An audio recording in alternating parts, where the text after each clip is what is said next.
भाजपा विधायक अबू आजमी के बिगड़े बोल। वंदे मातरम बोलने में अबू आजमी को शर्म आती है। अबू आजमी का वंदे मातरम कहने से इनकार। वंदे मातरम पर सियासी संग्राम।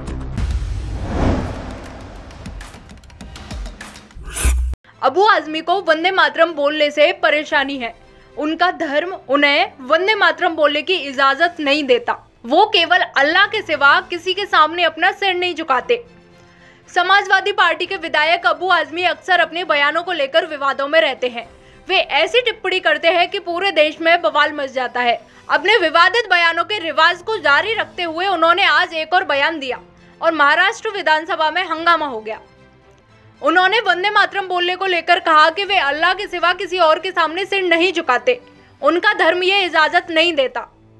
मैंने जो 30 मार्च को जो हुआ था औरंगाबाद में, 30 मार्च को हुआ था, मैंने वही इशू उठाया था और उसमें क्या हमें जो जवाब मिला ना, वो जवाब बिल्कुल गलत, बिल्कुल दिशा भूल था। पहले 3 आदमी लोग वहां आए मोटरसाइकिल पर। जब कोई त्योहार आता है तो खुशी मनाने की बात होती है, परंतु वो गेरुआ झंडा लेकर मोटरसाइकिल में आकर और राम मंदिर जो बिल्कुल मुस्लिम एरिया में है वहां आकर नारा लगाने लगे कि इस देश में रहना है तो वंदे मातरम पढ़ना होगा। मैं समझता हूं कि सुप्रीम कोर्ट ने डायरेक्टिव दिया हुआ है कि अगर जो पढ़ता है पढ़े, जिसको नहीं पढ़ना वो नहीं पढ़े, भला उसका अपमान मत करो। ये राष्ट्रगीत के लिए भी है। राष्ट्रगीत भी कोई पढ़ना अनिवार्य नहीं है, लेकिन उसकी रिस्पेक्ट करना जरूरी है। हम राष्ट्रगीत पढ़ते हैं और बहुत सारे मुसलमान वो वंदे मातरम भी पढ़ते हैं, परंतु अगर रिलीजन की बात कहेंगे आप, हमने कोई जबरदस्ती नहीं किया। जब सुप्रीम कोर्ट के डायरेक्टिव को मैं मान रहा हूं, तो जो लोग मुझे कह रहे हैं जबरदस्ती, वो सुप्रीम कोर्ट के खिलाफ कर रहे हैं, उन पे कार्रवाई होना चाहिए। मैं वंदे मातरम जब होता है हाउस में खड़ा होकर उसकी रिस्पेक्ट करता हूं, लेकिन मैं पढ़ नहीं सकता। मेरे मजहब में, मेरे रिलीजन में ये कहा गया है कि अल्लाह जिसने जमीन बनाई, आसमान बनाया, सूरज बनाए, चांद बनाए, इंसान बनाए, सारी दुनिया बनाए, हम उसके अलावा किसी के आगे सर नहीं झुका सकते। ये मेरे मजहब में कहा गया है। मैं कोई आपका अपमान तो नहीं कर रहा हूं। सुप्रीम कोर्ट ने मुझे अधिकार दिया हुआ है, लेकिन आप जाकर हर एरिया में जाकर इस तरह से नारा लगाएंगे कि तो मैं समझता हूं कि वो लोग देशद्रोही हैं, वो लोग कानून का अपमान कर रहे हैं, उन पर कार्रवाई होना चाहिए। ये टिप्पणी करते ही जमकर हंगामा हो गया।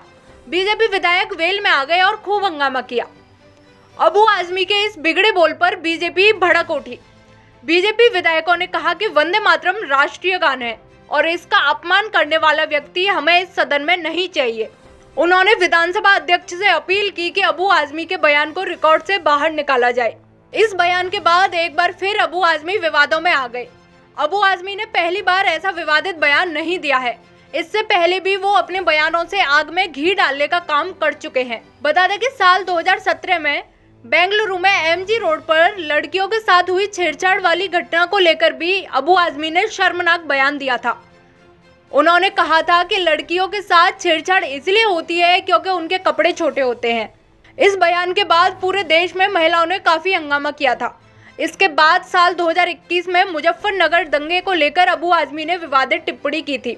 उन्होंने कहा था कि वेस्ट यूपी के लोग हमारे साथ आने की बजाय बीजेपी के साथ गए और बाद में जाट समाज के लोगों ने स्टेज पर मौलाना के पैर छूकर माफी मांगी थी।